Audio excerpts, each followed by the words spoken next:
Bonjour mes frères et sœurs.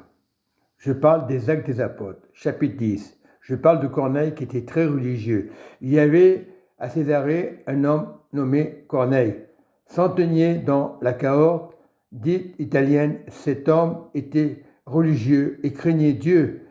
Avec tout, sa maison, il faisait beaucoup de monde. Mais à un moment de sa vie, Corneille va marcher avec Jésus. Parce que Jésus est ce vrai Dieu. Dieu a envoyé un fils, ce n'est pas le hasard. Et nous devons être vraiment vraiment enfants de Dieu, marcher avec Jésus. Parce que lorsque tu marches avec Jésus, tu n'es plus religieux. Lorsque tu vas dans un endroit pour te réunir, tu es religieux, que tu le veuilles ou pas. J'ai remarqué beaucoup de chrétiens aujourd'hui crient, on n'est pas des religieux, ce sont des religieux. Non, si tu marches avec Jésus, tu sais où tu vas, le chemin, la vérité, la vie. Jésus est mort à la croix pour toi, pour l'humanité. Ce n'est pas le hasard. Il est le Dieu qui a envoyé, le Père, on dit le Père parfait, qui a envoyé un messager qu'il a appelé Fils, afin d'amener la vérité et l'amour autour de toi. Nous sommes enfants de Dieu. Lorsque nous prions Jésus, les miracles se feront. Jésus a tout accompli les miracles et les miracles ne sont pas finis encore. Nous devons prier.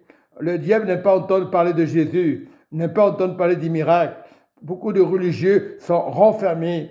Ils vont prier, mais ils ne veulent pas accepter les miracles de Jésus. Ils vont juste pour avoir des miracles. Et ça ne marche pas comme ça. Lorsque tu donnes vraiment ta vie à Jésus, ta vie doit changer. Mais je prie le Saint-Esprit afin que Dieu nous ouvre les yeux dans nos vies à tous ceux qui ont accepté Jésus. Ce n'est pas une question de religion, c'est accepter Jésus dans notre vie, qui a souffert à la croix pour toi, pour moi. Tu ne peux pas souffrir, tu ne peux pas être à la croix, tu serais maudit. Jésus n'a pas été maudit, il a libéré le peuple de Dieu et beaucoup le savent, mais beaucoup ne veulent pas le savoir, préfèrent la séduction, profiter de la vie.